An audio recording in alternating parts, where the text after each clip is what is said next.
Om Swastiastu. Swastiastu.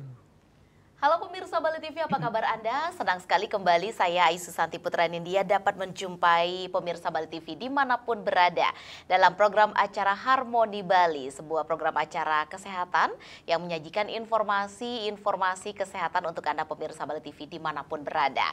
Dan tentunya nanti pada segmen ketiga dan keempat kami akan mengundang Anda di line telepon interaktif. Silakan untuk pemirsa Bali TV yang ingin berkonsultasi atau berbincang dengan kedua orang narasumber kami yang sudah hadir pada sore hari ini di Harmoni Bali di 0361 894 8400 atau bisa juga di 0361 894 8401. Nah, betapa pentingnya arti sebuah keluarga di dalam kehidupan ini pemirsa Bali TV, karena dari keluarga kita dibentuk watak kita, karakter kita, dan keseharian kita lebih banyak dengan keluarga. Untuk itu pada sore hari ini di Harmoni Bali kita akan membahas topik peran keluarga dalam mendukung kesehatan mental di era modern saat sekarang ini. Dan tentunya pemirsa, saya tidak sendiri pada sore hari ini. Di sebelah kiri saya beliau narasumber kita pada hari ini, yakni Profesor Dr. Luh Ketut Suryani SPKJK. Om Swastiastu. Om Swastiastu. Prof Navigator, Prof. Becik. Terima kasih Prof sudah hadir pada sore hari ini kembali. Di tengah-tengah kita serangkaian juga kita menyambut Hari Raya Besar Galungan dan Kuningan ya Prof ya. Terima kasih juga diundang. Iya, senang sekali bertemu Prof kembali. Dan di sebelah kiri beliau kembali juga kita kehadiran atau kedatangan narasumber kita pada sore hari ini. Beliau adalah Profesor Dr. Cokorda Bagus Jaya Lesmana SPKJK Mars. Om Swastiastu Prof. Swastiastu Ayu. Apa kabar Prof? Baik Ayu. Prof Cok sekarang ya. Naik jabatan. Iya, selamat juga Prof. Iya, Hari ini kasih. sudah bisa menyapa pemirsa Bali TV, dan saya juga menyapa Prof dengan Prof Cok pada sore hari ini. Senang sekali. Di siaran perdana Ayu. Iya, salam perdana kita. Kalau sebelumnya masih dokter ya. Iya. Dua-duanya sekarang profesor. Iya benar, kalau saya pakai profesor berarti kedua-duanya soleh.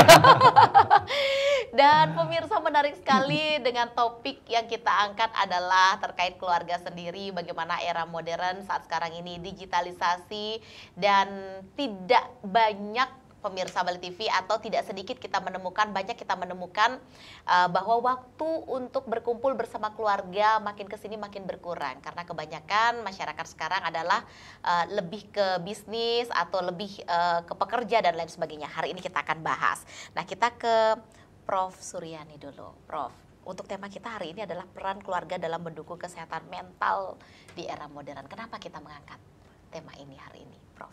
Ini diangkat karena sekarang sebagian besar orang mengalami gangguan. Gangguan jiwa, bukan gila tetapi semua stres.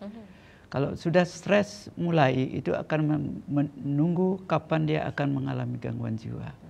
Karena itu saya merasa topik ini sangat baik buat masyarakat agar bisa melihat apapun yang terjadi memang tantangan, tapi bukan berarti kita harus menentangnya atau mengalami stres karena hal tersebut. Itu adalah ujian buat kita, bisakah kita menjalani kehidupan ini dengan baik.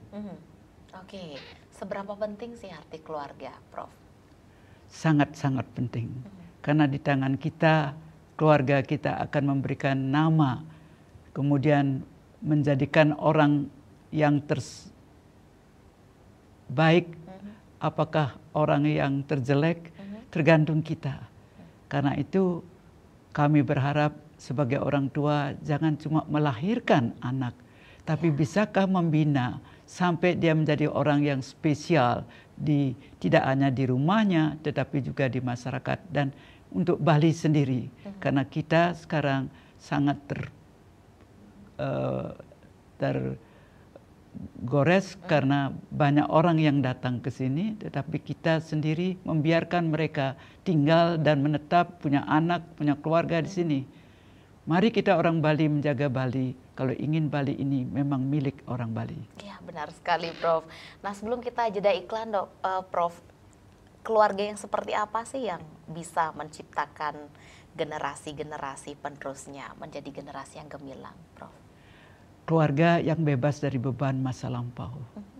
Bebas dari perasaan bahwa saya tidak bisa, saya tidak tahu, saya tidak mengerti. Tapi saya akan coba dan saya harus bisa dan berani menghadapi tantangan. Itu yang perlu kita tampilkan. Kalau tidak, maka Bali ini akan dikuasai oleh orang lain. Kasihan leluhur di sorga menangis melihat Pulau Bali tidak lagi diduduki oleh putra-putrinya atau cucu-cucunya, tetapi orang lain yang di sini. Baik, Prof. Begitu pentingnya arti sebuah keluarga dalam kehidupan ini, pemirsa Bali TV, karena diri kita sendiri dibentuk, diawali dari sebuah keluarga. Bila kita memiliki keluarga yang baik, keluarga yang harmonis, maka tidak menutup kemungkinan kita pun menjadi seorang manusia yang bisa menjadi manusia yang lebih baik di lingkungan kita. Begitu pula sebaliknya. Nah, pemirsa Bali TV, nanti kita akan sambung perbincangan kita kembali di acara Harmoni Bali, dan tetaplah bersama kami di Bali TV.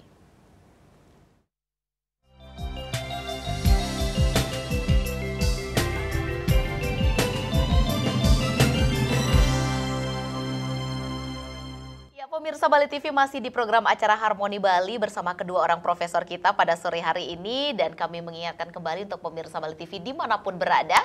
Pada segmen ketiga dan keempat nanti kami akan mengundang Anda di line telepon interaktif, silahkan di 0361 894 8400 atau bisa juga di 0361 894 8401. Untuk topik yang kita angkat sekali lagi, peran keluarga dalam mendukung kesehatan mental di era modern saat sekarang ini. Nah, tadi juga Prof. Suryani sudah menjelaskan betapa pentingnya dukungan, sokongan sebuah keluarga untuk menciptakan generasi penerus atau anak-anak yang suputra atau anak-anak yang gemilang di masa depan. Betapa pentingnya arti keluarga juga kita akan langsung dengarkan dari Prof. Cok ya, Dok ya Prof ya hari ini. Dan karena keluarga itu adalah penentu daripada kita di masa berikutnya. Nah, Prof, bagaimana bila mana seorang manusia atau anak-anak kita dibentuk oleh sebuah keluarga yang tidak harmonis? Dan kita tahu di era modern saat sekarang ini mungkin orang tuanya sangat sibuk dalam dunia pekerjaannya, ada beberapa hal pertengkaran mungkin dalam keluarga, hal-hal yang tidak berkenan, dan itu apa yang terjadi kepada putra-putrinya? Ya. Jadi seperti kata Prof tadi, Prof. Suryani tadi, Ayu, bahwa kalau mau keluarga yang ideal itu yang bebas dari trauma masa lampau. Tapi masalahnya di zaman modern ini kita sulit untuk mendapatkan itu karena perubahan yang begitu cepat, kemudian juga tekanan yang luar biasa. Tadinya kita punya waktu untuk hubungan baik, sekarang waktu kita adalah untuk uang. Makanya benar tadi Ayu katakan, banyak orang tua akhirnya sibuk mencari uang, sibuk bekerja, dan melupakan kemudian bahwa mereka punya tanggung jawab untuk membesarkan dan mengurus anak-anaknya. Di tengah tekanan ini tentu akan sangat berdampak terhadap anak-anak yang dilahirkan. Karena buat mereka orang tua ini adalah figur pertama yang mereka lihat, yang mereka ingin contoh, yang mereka gugu saat itu. Tapi pada kenyataannya ternyata argumen yang terjadi antara pasangan ini, suami istri, yang seyogianya adalah milik orang dewasa, akhirnya menjadi konsumsi anak-anak. Anak-anak yang belum siap melihat ini tentu akan menganggap komunikasi itu seolah-olah perang. Nah, ketika orang tua bertengkar, maka anak akan menganggap seolah dunia ini akan kiamat. Nah, sebesar itulah dampak yang harusnya dipahami oleh orang tua. Ketika kita memiliki anak yang belum cukup umur, belum waktunya untuk memahami bagaimana kehidupan orang dewasa, untuk berhati-hati dalam menghadapi anak tersebut. Karena di usia 10 tahun pertama itu adalah golden period buat anak. Jadi kalau boleh dibilang kita punya HP, punya komputer, itu masih kosong lah harddisknya. Masih bisa kita isi apa saja dan penyimpanannya paling baik. Sehingga memori yang ingin kita tanamkan tentunya memori yang indah, yang membuat mereka bisa tumbuh dan berkembang dengan wajar. Tetapi kalau kita isi dengan berbagai hal yang menyakitkan, menyedihkan, mengancam, dan penuh tekanan, maka sulit buat anak tersebut untuk tumbuh dan berkembang dengan wajar. Maka wajarlah kita sekarang melihat begitu mudahnya generasi sekarang ketika mendapatkan tekanan untuk rapuh, hancur. Karena kita tidak menyiapkan bagaimana anak-anak kita kalau mendapatkan tekanan itu harusnya reaksinya seperti apa. Jadi istilahnya seperti buah yang sudah masak terlalu cepat ya. Masaknya terlalu matang sebelum waktunya, Prof. Dikarbit lah ceritanya. Sehingga rapuh dia. Tapi kita kemudian cenderung menyalahkan generasi tersebut, anak-anak tersebut. tanpa kita mencoba melihat kenapa buah tersebut bisa rapuh, kenapa buah tersebut menjadi mudah untuk rusak. Tentu berawal dari pohonnya, berawal dari orang tuanya, berawal dari keluarganya. Dan dampak ini tentu tidak hanya berhenti ketika mereka tumbuh lewat 10 tahun kemudian selesai. Tidak, justru akan dibawa sepanjang hidup mereka. Maka dari itu 10 tahun pertama akan sangat menentukan warna kehidupan yang akan dijalani oleh anak-anak kita. Kalau kita memberikan warna yang cerah, secerah pelangi, tentu kehidupan kedepannya akan sangat cerah buat mereka. Kita tidak perlu khawatir apakah mereka akan tergiur oleh narkoba, akan tergiur oleh seks bebas, akan tergiur oleh materi yang buat mereka menjadi hal utama untuk pemenuhan kehidupannya. Tetapi justru mereka akan bertanya pada dirinya, apa yang bisa saya berikan buat masyarakat saya, buat bangsa saya, buat orang lain yang membutuhkan. Bukan semata-mata mencari apa yang perlu saya dapatkan untuk diri saya sendiri. Nah, itu yang perlu kami rasa diperhatikan oleh orang tua dan keluarga. Cuman sayangnya kan tidak semua bisa seperti itu. Literasi kesehatan mental juga tidak banyak yang keluarga pahami. Bagaimana perkembangan anak misalnya secara psikologis, tumbuh kembangnya seperti apa. Yang banyak dipahami hanya sebatas, oh anak saya bisa ngomong, anak saya bisa jalan, berat badannya naik. Tetapi psikologisnya, perkembangan mentalnya tidak banyak yang memahami dan mempelajari hal tersebut. Maka dari itu wajar kita sekarang melihat begitu banyaknya hal-hal yang membuat kita terkejut. Kok bisa ya anak sekecil itu bunuh diri? Kok bisa ya anak seumuran itu melakukan pemerkosaan? Kok bisa ya anak seumuran itu sudah melakukan pinjaman online miliaran dan sebagainya. Dan berbagai macam kasus yang di luar pemikiran kita. Karena kita melupakan bahwa anak yang kita hadapi sekarang ini tidak sama seperti zaman kita dulu dibesarkan. Ya, dulu kita tidak punya internet, TV mungkin masih hitam putih. Sekarang TV sudah dalam genggaman, mau lihat apa mereka sudah tinggal lihat apa yang digenggam. Sehingga yang mempengaruhi mereka tidak hanya orang tua dan tetangga ataupun lingkungan sekitar saja, tetapi yang mempengaruhi mereka adalah dunia. Jadi bayangkan 8 miliar penduduk dunia ini memberikan pengaruh terhadap anak-anak kita. Jadi tantangan buat orang tua tentu akan sangat luar biasa. Nah, sekarang kembali kepada diri kita, maukah kita meluangkan waktu? Karena yang menjadi kebutuhan dasar anak tersebut bukan lagi sandang pangan papan, tetapi yang harus diperhatikan adalah rasa aman, rasa dicintai, rasa dibutuhkan dan diharapkan.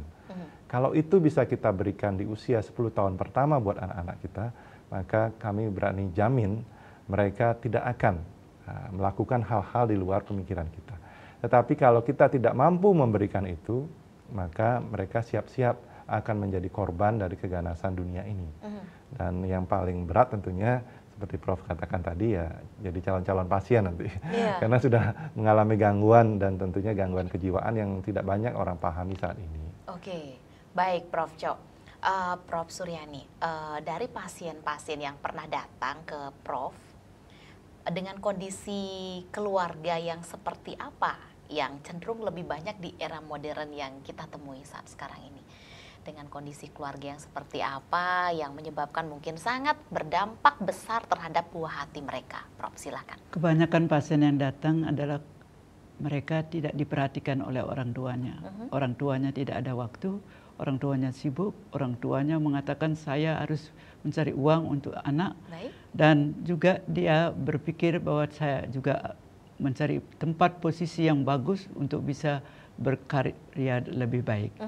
Jadi orang tua itu lupa bahwa generasi barunya memerlukan bantuan, memerlukan petunjuk, memerlukan pengarahan yang baik untuk dia.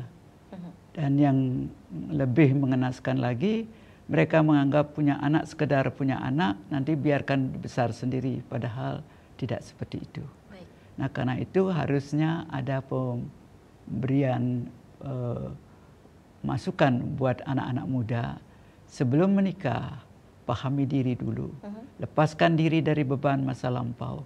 Kalau tidak, maka akan lahir generasi penerus yang penuh dengan trauma karena ibu bapaknya mempunyai trauma masa lampau. Baik, itu dia pemirsa Bali TV. Ternyata peran sebagai orang tua sangat memegang domain atau peran penting dalam sebuah keluarga, dan termasuk juga apa yang dijelaskan oleh kedua profesor kita pada sore hari ini menjadi gambaran bagi diri saya sendiri ya Prof ya, karena saya juga sebagai orang tua betapa pentingnya hubungan kita atau kedekatan kita di 10 tahun pertama dengan buah hati kita pemirsa Bali TV. Uang penting, tetapi uang bukan segalanya. Uang memang dibutuhkan untuk anak kita, tetapi anak-anak kita lebih butuh kita, orang tuanya, untuk anak-anak kita sendiri. Nah pemirsa, seperti apa? Nanti kita akan sambung perbincangan kita lagi, dan jangan lupa nanti di segmen berikutnya kami mengundang Anda di line telepon interaktif. Tetap bersama kami di Bali TV.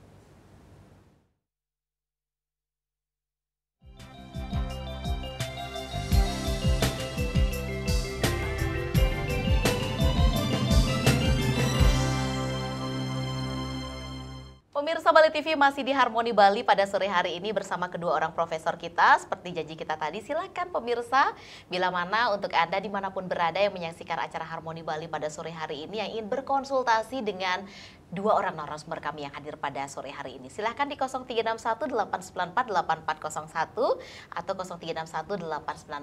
0361-894-8400. Kita akan buka penelpon dari sore hari ini dan langsung berbincang dengan kedua orang narasumber kita pada sore hari ini. Untuk tema kita pemirsa terkait peran keluarga, di mana peran keluarga dalam mendukung kesehatan mental di era modern saat sekarang ini. Kita sambung perbincangan kita dulu dengan dua orang narasumber kita sembari menunggu penelpon yang akan bergabung pada sore hari ini. Prof Jo, mendapati kondisi di era modern seperti saat sekarang ini, yang mana tadi Prof sudah ceritakan bahwa bagaimana sibuknya orang tua dengan aktivitasnya, meninggalkan atau waktunya lebih banyak di luar daripada bersama buah hatinya. Kita angkat penelpon dulu ya Prof.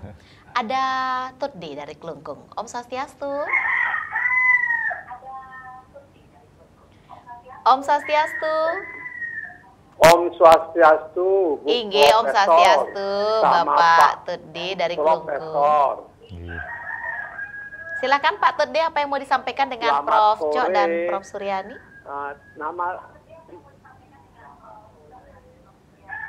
Saya mau tanya, gimana cara mengatasi mental anak-anak maupun cucu misalnya yang boleh dikatakan agak membandel gitu.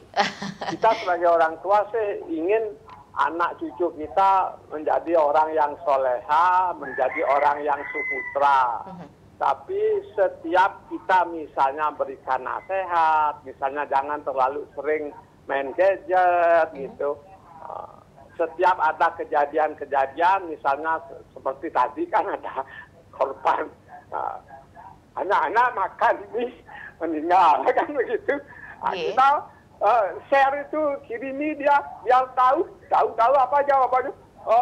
Peka semua mekejang disampaikan kepada begitu saya main gadget ingin tenang, mencari ketenangan begitu jawabannya. Nah, bagaimana caranya mengatasi anak-anak yang seperti ini begitu Prof? Pak Tutdi, kita sudah bisa menangkap maksudnya. Baik, selain nikah ada yang mau dikonsultasikan lagi Pak Tutdi? Oh, sudah terputus. Pak Tutdi dari Klungkung, Prof, tadi beliau menanyakan bagaimana caranya kita bisa mengatasi buah hati kita atau cucu kita yang bandel atau kurang bisa diberikan nasihat di era zaman sekarang. Ini ternyata kebalikannya, kakeknya yang dinasehati oleh cucunya sendiri. Dan ini bukan nampaknya terjadi oleh Bapak Tutdi saja, tetapi oleh Pak Tutdi lainnya yang ada di luar sana. Mungkin Prof Cok dulu, nanti akan ditambahkan oleh Prof Suryani. Silahkan Prof. Ya, ini tantangan buat generasi sebelumnya ya, karena kan teknologi itu milik generasi baru. Benar sekali. Sehingga sebenarnya mereka lebih cepat untuk belajar, sementara kita terkesan agak lambat. Dan itu sangat banyak kami lihat ketika masa COVID ya, anak-anak diminta untuk menggunakan platform digital tersebut. Ya, banyak kami jumpai bukan lagi orang tua yang marah anaknya tidak tahu apa, tapi anaknya yang komplain. Bapak saya ini bodoh, nggak ngerti, ibu saya nggak ngerti apa, dan sebagainya. Jadi ini masa transisi untuk melihat dan menyikapi perkembangan teknologi ini. Jadi menasehati anak seperti tadi harapan Pak Tutdi mungkin berbeda di era dulu. Yang hanya didengar adalah kita sendiri. Tetapi sekarang yang mereka dengar tidak hanya dari kita, seperti tadi saya sampaikan, adalah dari sosial media juga. Sosial media begitu gencar memberikan informasi dan pengaruh buat mereka, sehingga tidak jarang apa yang kita ketahui mungkin dianggap suatu yang kuno. Atau sudah berlebihan ya Prof ya. Bahkan sudah mereka tahu lebih awal, lebih luas, lebih banyak, sehingga yang kita omongkan jadi tidak masuk di telinga mereka, atau kalaupun masuk telinga kanan, keluar telinga kiri. Dan itu yang membuat akhirnya benturan sering. Anak menganggap ini tidak perlu didengar, orang tua merasa masih punya tanggung jawab untuk mengedukasi anaknya. Dan dalam memberikan masukan kepada anak, kita juga harus melihat usia mereka. Kalau yang dihadapi anak remaja, maka benturannya biasanya lebih berat, ya. Karena mereka lebih loyal kepada temannya. Temannya dianggap lebih bisa mendengar karena sejajar, ya, sama tingkatannya. Sementara orang tua memposisikan diri lebih tinggi. Jadi anak akan menganggap buat apa ngomong sama orang yang merasa lebih tahu, lebih kuasa, mendingan ngomong sama teman. Kan lebih enak. Zona nyamannya berarti lebih ke teman ya, Prof ya. Tetapi kalau dengan anak-anak di usia 10 tahun mungkin masih bisa kita punya power untuk mengontrol mereka, tetapi bahasanya yang harus kita perhatikan. Kalau dengan anak di bawah 10 tahun bahasanya adalah belum menggunakan bahasa orang dewasa. Mereka lebih masih di dunia fantasi. Jadi lebih ke bahasa tutur cerita, membandingkan dengan dia membayangkan sehingga bisa mereka terima sesuai dengan apa yang sedang mereka sukai untuk dimainkan misalnya. Tetapi kalau sudah remaja kita bisa mungkin lebih berdiskusi dengan logika. Nah itu yang perlu diperhatikan agar tidak semua dianggap ini sama sebagai orang dewasa yang harusnya mengerti. Kalau saya suruh ke timur, ke timur. Tapi buat anak belum tentu yang dimaksud ke timur itu ya ke timur. Ke timur buat mereka mungkin kompasnya berbeda. Sehingga ini perlu kita belajar dari anak. Kalau kita mau tidak terlalu banyak terjadi benturan, justru kita harus belajar dari anak. Apa yang menjadi kebutuhan mereka, apa yang menjadi keinginan, apa yang menjadi tren buat mereka, kita harus bisa masuk. Karena kalau kita tidak belajar dari mereka, maka justru kita yang dianggap asing. Karena tidak mengerti bahasa mereka, tidak mengerti apa yang menjadi kesenangan mereka saat ini. Nah itu yang membuat mungkin kenapa Pak Tutde jadi stres ya. Menghadapi anak tidak bisa diatur, padahal berharap anaknya bisa diatur. Tetapi buat kami sebenarnya di psikiatri, kalau punya anak utamanya usia remaja, kalau disuruh ke timur mau ke timur, disuruh ke barat mau ke barat, itu justru buat kami adalah calon-calon pasien. Nah, itu dia. Karena buat anak remaja harusnya mereka berani untuk melawan, punya kemampuan untuk mencari jati diri bahwa saya di satu sisi memang akan menjadi dewasa, tetapi di satu sisi juga masih tetap sebagai anak-anak. Jadi kalau tidak boleh pacaran, mereka backstreet. Kalau nggak boleh pulang malam, mereka pulang pagi. Itu remaja yang sehat. Prof, bagaimana Prof? Ini menjelaskan atau curhat Prof? Itu remaja yang sehat, tetapi tetap yang perlu dari orang tua adalah memberikan rambu-rambu normanya. Sehingga mereka tahu boleh pacaran tetapi tidak boleh melakukan hubungan seksual contohnya. Sehingga tidak ada ketakutan untuk mencoba mengenal orang lain. Karena banyak kami mendapatkan pasien-pasien sudah sarjana, sudah S2, tidak mampu untuk yang namanya merayu dan dirayu itu tidak mampu.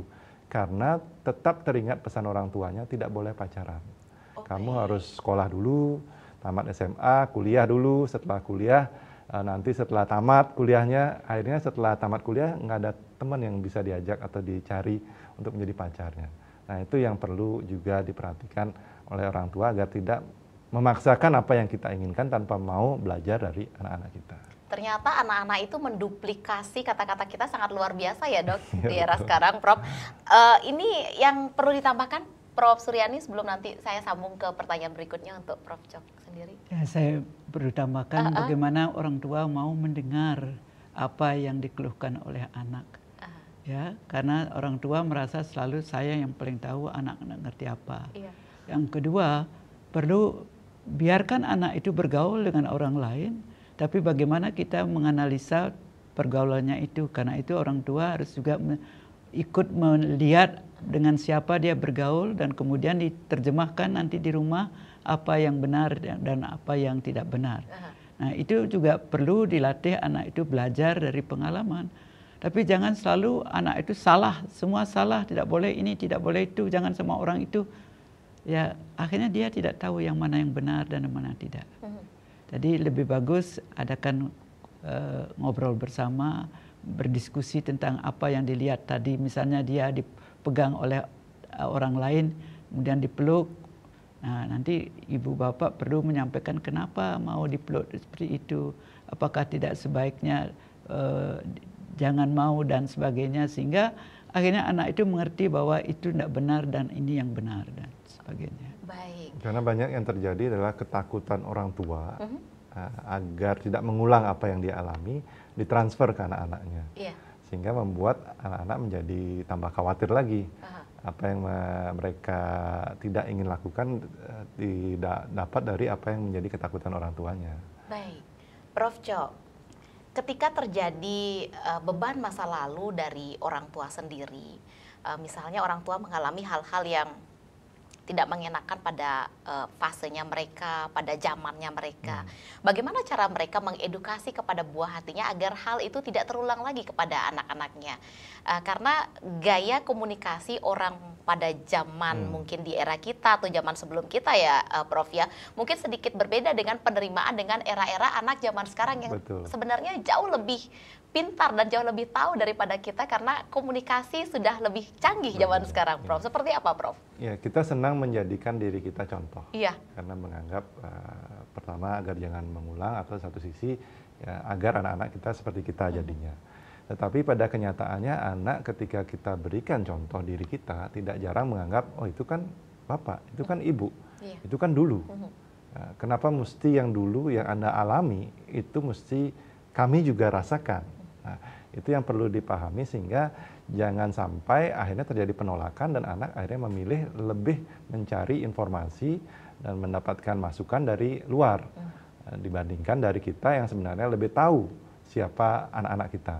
Karena buat ibunya terutama, ibunya lah yang mengandung anak tersebut 9 bulan. Tentu DNA anak tersebut adalah bagian dari ayahnya, bagian dari ibunya. Yang notabene yang paling tahu harusnya orang tua. Tapi pada kenyataannya kita memposisikan diri justru menjadi oposisi ya kesannya buat anak. Karena kita terlalu ingin menjadikan mereka seperti diri kita. Padahal kita tahu setiap anak itu adalah unik. Setiap orang itu adalah individu yang unik yang akan tumbuh dan berkembang. Memang dasarnya dari diri kita, orang tuanya.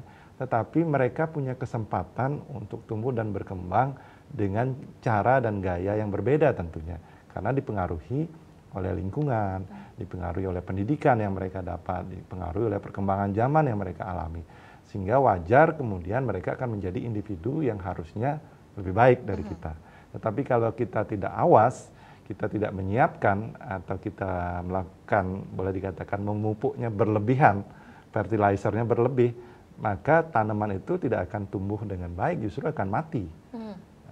Nah, itulah pintar-pintarnya orang tua. Nah, dari itu Prof tadi katakan, kita mau mendengar, mau belajar dari anak apa yang menjadi kebutuhan mereka. Nah, ini hanya mungkin kalau di 10 tahun pertama, bahkan 9 bulan dalam kandungan itu, kita punya cukup koneksi yang baik antara diri kita dengan anak-anak kita. Tetapi kalau kita tidak membangun hal tersebut, jangan harapkan ketika mereka remaja atau dewasa akan peduli dan perhatian dengan diri kita. Kan banyak sekarang orang tua mengeluhkan katanya saya punya anak, ya, tapi anaknya nggak peduli. Padahal waktu kecil orang tuanya habis-habisan buat anaknya. Tapi pada kenyataannya ada hal yang dilupakan oleh orang tua adalah kedekatan secara emosional ini. Iya, itu dia pemirsa Bali TV. Kunci yang sangat menarik sekali di benang merah kita di segmen yang ketiga ini adalah bagaimana kita menciptakan hubungan emosional, jangan jauh-jauh pemirsa Bali TV, dengan buah hati kita sendiri. Memang belakangan terakhir ini untuk kebutuhan atau suasana bisnis atau bekerja, perekonomian kembali pulih, mungkin lebih banyak orang tua yang bekerja sebagai bisnismen atau memang lebih banyak di luar rumah. Tetapi ayo pemirsa Bali TV dengan menyaksikan acara kita di Harmoni Bali pada sore hari ini bersama kedua orang prof kita sebagai narasumber, kita bisa berbenah kembali pemirsa Bali TV, apalagi di masa-masa keemasan buah hati kita. Mari luangkan waktu untuk buah hati kita untuk menciptakan generasi gemilang di masa depan. Satu segmen lagi pemirsa Bali TV, di segmen yang terakhir kita akan kembali untuk Anda.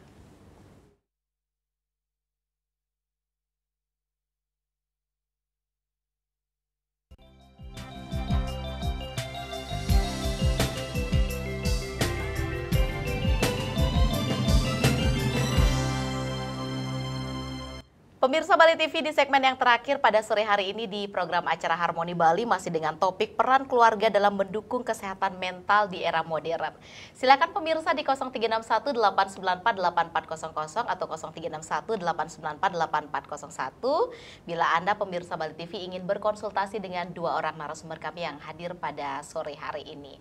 Nah, Prof, terkait tadi Prof sempat menyinggung bahwa peran penting untuk anak kita di masa atau di era modern saat sekarang ini adalah pentingnya peran orang tua, selain itu juga kolaborasi dengan lingkungan sekitar. Nah, seperti apa dokter lingkungan sekitar yang sangat penting untuk pertumbuhan atau tumbuh kembang buah hati kita di era modern saat sekarang ini? Ya. Prof Cok, nanti kita tambahkan dari Prof Suryani, silakan Prof. Ya, kita memahami diri kita ini sebagai manusia adalah makhluk sosial. Ya. Jadi otomatis tidak mungkin kita hanya hidup dari diri sendiri, butuh bantuan orang lain. Dan sebagai orang tua memang selama ini bebannya begitu ditekankan di orang tua, jadi seolah-olah kadang orang tua juga menganggap bahwa ini semua tanggung jawab kami. Padahal kalau dilihat banyak support group yang bisa diajak, jejaringnya yang bisa diajak untuk bersama-sama membentuk anak kita. Nah, misalnya di pendidikan ada guru ya, yang bisa diajak untuk sama-sama memantau, sama-sama melihat, sama-sama membesarkan anak kita sehingga mereka secara kesehatan mental itu juga bisa tumbuh dan berkembang dengan baik. Karena tidak jarang guru-guru juga lebih menekankan ke pencapaian secara akademik saja. Sehingga orang tua punya kewajiban untuk mengingatkan guru bahwa anak saya juga butuh secara emosional, secara mental tumbuh dan berkembang. Usia mereka tidak hanya berhenti sampai kelas 6 SD, tetapi ada SMP, ada SMA, dan ada kuliah nanti. Karena kami selaku dosen banyak melihat korbannya ya. Korban dari guru yang begitu ambisi, utamanya untuk sekolah punya kredibilitas bagus, mencetak orang-orang yang berhasil, tapi melupakan bahwa anak ini masih akan tumbuh dan berkembang, masih ada waktu mereka untuk belajar di masa kuliah nanti. Yang kami dapatkan adalah banyak dari mereka akhirnya jenuh untuk belajar, jenuh untuk mencari sesuatu yang baru, akhirnya hidupnya seolah-olah monoton. Bahkan tidak ada keinginan untuk mencapai sesuatu yang lebih baik dari kondisi saat ini. Nah, ini yang juga perlu orang tua, guru perhatikan bahwa usia anak itu tidak berhenti sampai mereka tamat dari sekolah yang mereka jalani. Tetapi mereka justru kita siapkan untuk bisa menghadapi kehidupan yang seperti kita hadapi saat ini, kehidupan nyata, entah di pekerjaan, entah di keluarga, entah di masyarakat, agar jangan sampai nanti karena orang tua sibuk, kemudian anak kita terabaikan, kita tidak melihat lingkungan sekitarnya, akhirnya banyak terjadi pembulian. Pembulian di sekolah, pembulian di lingkungan sekitar, di Banjar, dan sebagainya, karena mereka tidak ada koneksi dengan keluarga kita. Nah, itu yang saya ingin rasanya perlu diperhatikan oleh orang tua, tetap menjalin jejaring ini. Karena anak-anak kita akan tumbuh sebagai makhluk sosial. Baik, dari Prof Suryani apa yang mau ditambahkan dari? Saya ingin orang tua itu menunjukkan kepada anaknya siapa orang yang hebat-hebat itu. Dari orang yang hebat-hebat itu apa yang membuat dia hebat. Sehingga anak itu punya juga tantangan, siapapun bisa menjadi hebat kalau dia mau dan berjuang. Dari ngobrol-ngobrol orang tua dengan anak, dan orang tua juga harus banyak membaca, banyak bergaul dan sebagainya, maka tentu anak kita tidak akan terjerumus ke jurang saya tidak perlu belajar apa-apa. Ya, karena sekarang banyak anak-anak yang merasa untuk apa sih belajar, toh juga sekian-sekian saja.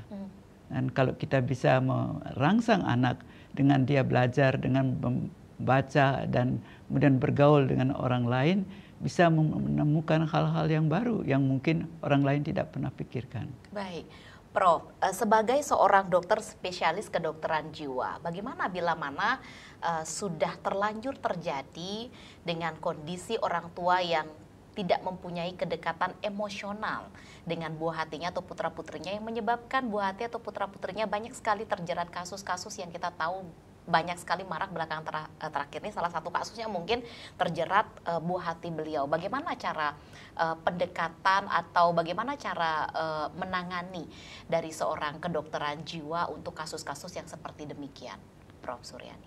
Kalau ingin cepat itu hipnosis.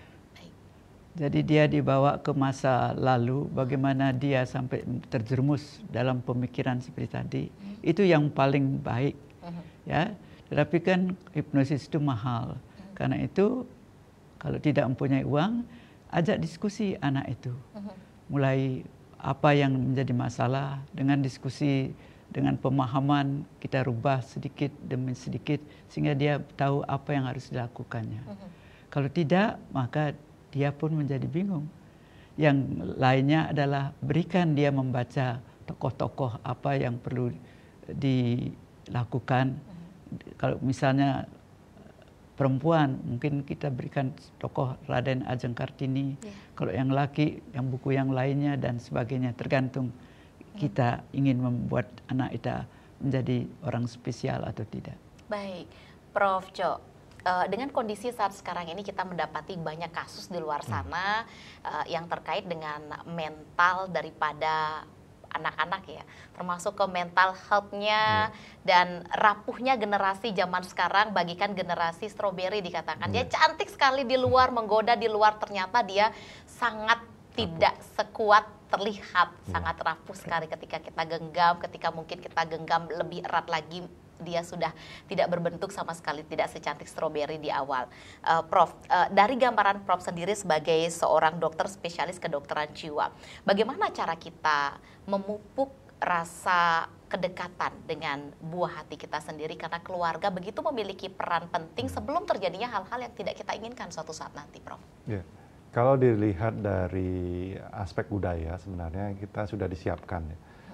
Karena kami juga bergerak di psikiatri budaya, utamanya di masyarakat Bali, apalagi sekarang kan akan menjelang galungan. Benar. Jadi sebenarnya leluhur kita sudah menyiapkan bahwa saat galungan itu, ketika leluhur turun, waktunya keluarga berkumpul, waktunya keluarga untuk saling mendekatkan diri satu sama lain. Itu adalah kesempatan yang kalau masyarakat lain dapatnya hanya sekali setahun.